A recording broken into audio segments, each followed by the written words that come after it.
Copa del রেতে Real সোসিয়েদাদের বিপক্ষে সেমিফাইনালের প্রথম লেগে 1-0 গোলের কষ্টার্জিত জয় পেয়েছে রিয়াল মাদ্রিদ। লস ব্ল্যাঙ্কোসদের হয়ে একমাত্র জয়সূচক গোলটি করেছেন তরুণ ব্রাজিলিয়ান ফরওয়ার্ড এদ্রিক। বুধবার নিজেদের মাঠে রিয়াল মাদ্রিদকে আতিথ্য দেয় সোসিয়েদাদ। ম্যাচের 19তম মিনিটে সুযোগ পেয়েই দলকে এগিয়ে নেন এদ্রিক। জুড বেলিংহ্যামের বাড়ানো পাস থেকে বল পেয়ে গোলরক্ষককে পরাস্ত করেন 18 বছর বয়সী ব্রাজিলিয়ান ফরওয়ার্ড। এরপরই ব্যবধান দ্বিগুণ করার সুযোগ হাতছাড়া করেন ভিনি। প্রথমার্ধের শেষ দিকে দুই দলের লড়াইয়ে বন্ধ হয়ে যায় খেলা।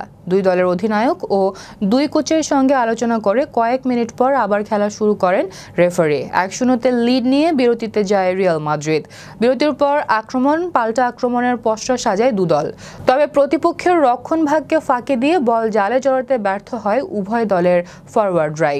শেষ পর্যন্ত নতুন করে জালের দেখা পায়নি কেউই। 1-0 গোলের জয় নিয়েই মাঠ ছাড়ে আনচেলত্তির শিষ্যরা।